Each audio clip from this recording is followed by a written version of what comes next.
Hey everybody, it's Jason Blaha here, and once again it is time for a bench press training vlog. Buckle in, it's going to be a long vlog. We're at about 16 minutes, and that's with me cutting most of the footage of walking to and from the camera. So it's pretty much 15 minutes of straight lifting. My volumes are pretty high. Side note,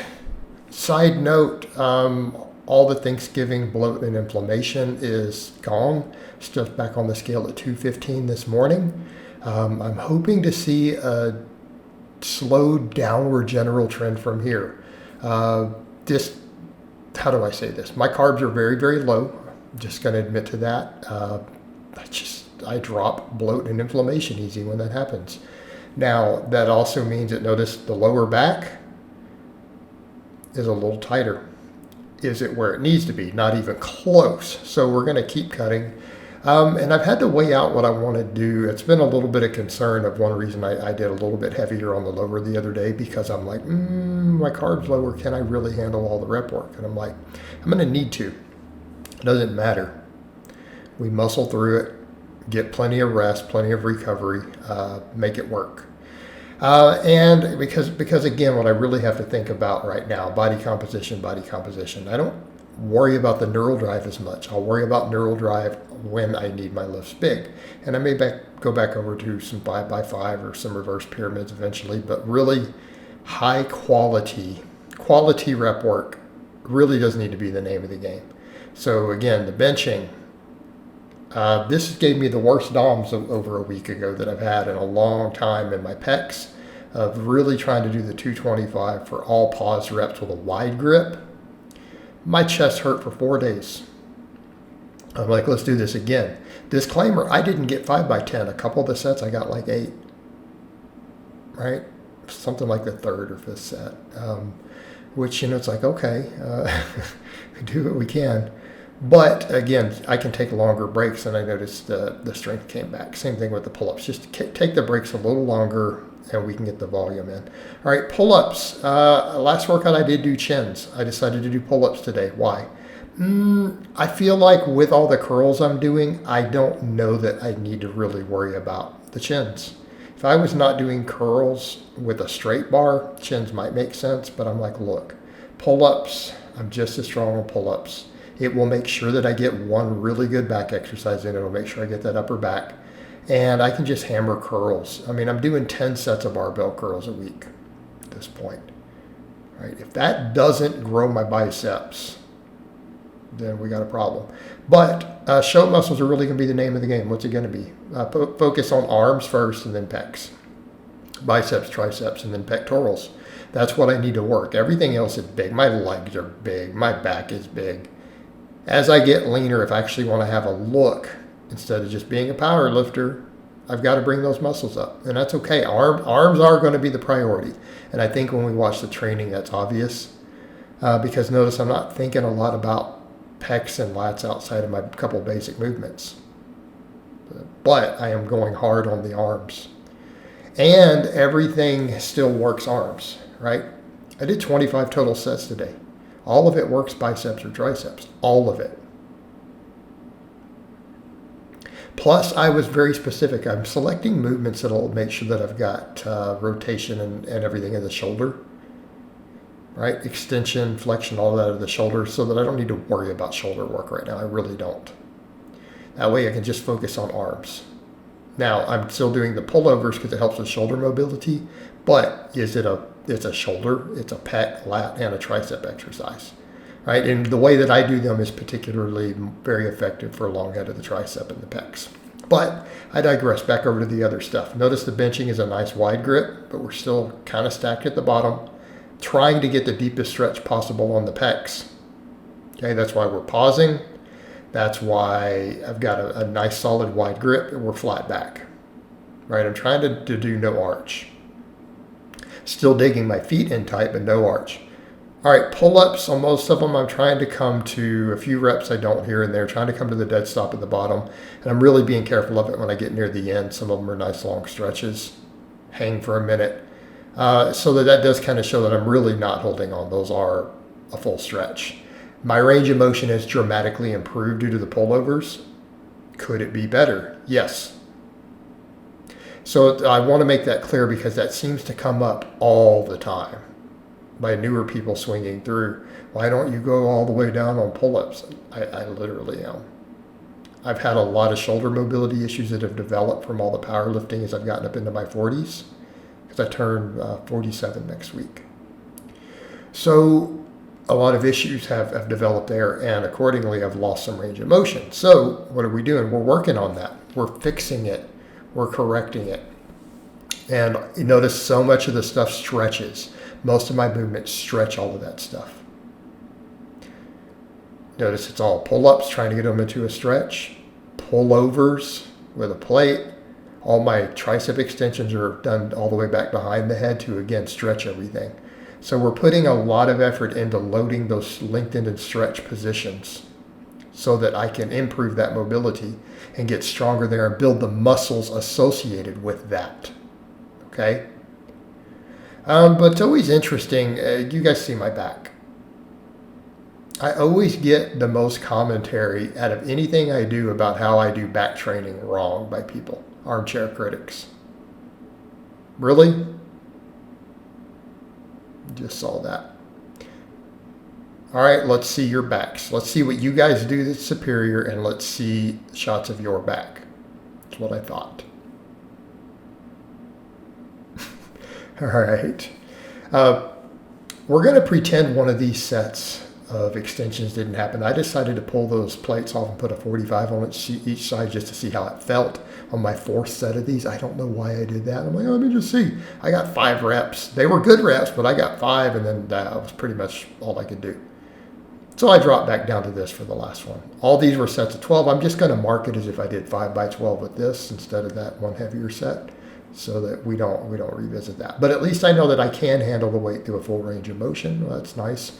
But really, I need to be getting the volume in, quality volume. All right, curls. I'm continuing with what I've been doing of doing a full range of motion curl. I am leaning forward so that I can lock the bottom, right? So that it's not stopping, my thighs not stopping the range of motion. They're not crazy strict, but they don't need to be because we're working the bicep very, very hard here. I'm actually getting a great bicep pump, and I'm feeling a lot of stimulus when I'm doing these this way. Very happy with that. I'm going to keep doing that. But the other thing is, keep in mind, because there is that rotation happening in the shoulder, that brings other muscles in as well. Keeping in mind, I keep tension on the bicep because watch my wrist position when I do those. When I'm at the top, the bicep is still loaded. That's kind of a big deal. And I'm shocked because my generation all knew that because we all read that Arnold Schwarzenegger book, and he explained all that to us like 30 years ago, whatever it was, 25. You know, we all read that book, and he explained that in there. Oh, you know, you just cock the wrist back like this, and you won't strain your forearms, and it won't be a forearm exercise. You'll actually work your bicep. See, all these guys doing the opposite. They're turning it into a wrist curl. And then when they get to the top, there's no load on the bicep. In this case, people can see that as soon as it starts reverse on the eccentric, the bicep takes all of it. When you do it that way, as soon as you get to that peak contraction, you start lowering, you're at the contracted position, and the bicep takes the entire eccentric load.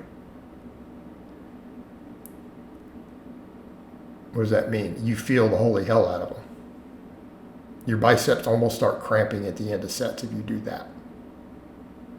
Again, now we're getting some effectiveness. All right, you can see the shoulders and stuff there. We can tell I am still leaning out.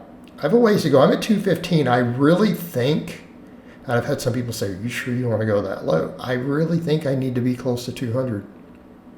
Okay? I think I'm going to be pretty dang lean at 200, and I think that whole waistline will tighten up, and that's what I need to do.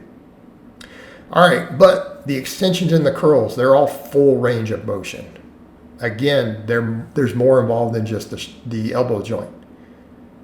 Again, I am trying to pick movements, even all my arm work, that will make sure that we well round everything. Because my training is a little arm dominant right now. Other than I'm benching wider to take the triceps out a little, make sure the pecs get hammered. Pull-ups, I'm not as worried, but they're still arm and bicep exercises. And then everything else, we are really trying to push full ranges of motion. right? Pushing very, very full range of motion on this stuff. But we get the added perk of this almost turns into a full body workout in a way. I feel like barbell curls done like this, it's not just a bicep exercise. And I wish I could find that influencer again. I'm going to look for him. If any of you guys can find the influencer, the guy who has only been able to do arms due to some issue with his scapula, who has still built some pec and shoulder and lat while doing nothing but curls and extensions, like tons of them. Granted, dude's got big arms. That would be interesting. I almost want to highlight that because I think it displays that these exercises really do work the other stuff. And that's very desirable. Very desirable, because again, we get a lot more bang for our buck, right? Just like pull-ups and chin-ups and benching and everything are big movements that work a ton of muscles. Your arm exercises can be extremely arm dominant and do that. But here's the thing. I am picking bicep and tricep movements that work them in a completely different way than the big movements do. And that's intentional. That's to make sure full development. Right, I'm doing an extension that puts a lot of focus on the long head because the bench doesn't put as much on the long head as we would like. Even though it works all of it, but it also has a pullover effect. There's shoulder involvement. There's some pectoral involvement here. Okay, possibly it gives a lot of the benefits of the pullover. And then of course I do straight up pullovers afterwards too. And that's come up too. Someone has said, why do you do them with the straight arm instead of bent? I'm like, because I'm already getting some of the bent pullover effect from these extensions. I'm just hammering shoulder mobility on the other and then making sure that I work those pecs, right? Although, I mean, I could combine these with the bench itself, and I think that just the overall development from that would be pretty dang good. Like I could take, if I was going to pull anything out, it would be the pullovers. All this other stuff's really giving the best development. But I want the shoulder mobility that they bring. Plus, it makes sure that we get the long head volume of the tricep and the pecs get a second movement. Because we can debate some of these other movements. Are they really helping with the pecs? Maybe a little. Maybe. But I need to be sure. The curls, though, went good. I managed to get 5x10 with this because last workout I only did 3 sets and I got 3x10. It's like, let me try to get all sets of this. And I did, and I was happy with it. Then we finished with pullovers. This is the only thing not done in a superset. But I did the breaks really short on these because this is just not as difficult of a movement, even if it feels really fatiguing near the end. These aren't really to failure. I'm just chasing a stretch and a pump. So I did really short breaks, like 30 seconds, just to get these out of the way quicker. I think if I try to increase weight on these, though, which I may in the future, right, we might have to take longer breaks. Because I haven't been working on progressively overloading these. I'm just focused on the stretch, building up to the 45 and getting this range of motion. And the range of motion is improved. It's not fully where I want it yet, but it's improved.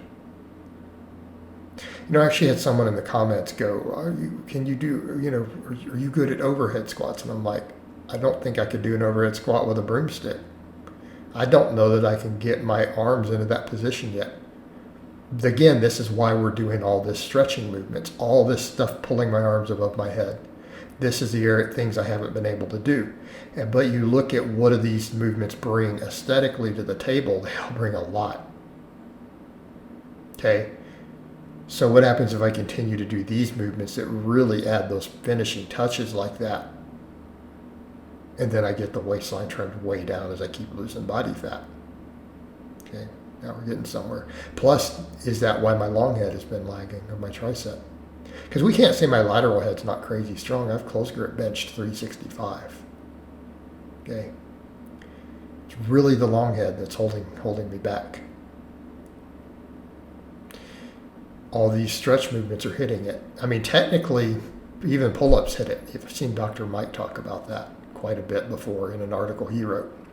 Your back exercises may actually handle most of your long head with your other extensions, depending on if the volumes are high enough. But really, between the pullovers, because we know this works the long head, we know the extensions do, that's 10 sets of workout. That's 20.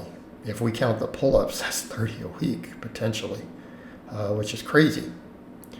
But that if that is my worst lacking area, we might be able to get away with that. It doesn't feel under-recovered. That's the main thing. Okay, I'm not getting really any excessive soreness there or anything. So we'll just run with it. No signs that I'm overtraining it. So I'm going to keep it flowing. But yeah, we did 5 sets of 10 on these. Again, especially the last couple reps, I'm trying to do longer pauses just to get a good stretch. And again, I may need to take the weight up on these over time now that I'm doing them this way on the bench, because I feel like I can get a really good angle here. I'm not fighting against having to drop hips. I can just straight up stretch it behind my head further. And it looks like I'm really close to that garage door. I might need to slide the bench down just a hair. I didn't hit it on anything though. So it doesn't feel like I'm that close when I'm doing it, but watching the footage, I'm getting a little close, a few inches away. So I'll slide the bench down, just making a side note. All right, guys, but that's really all I have to say on that today. I hope it's been informative, and I'll talk to you guys next time.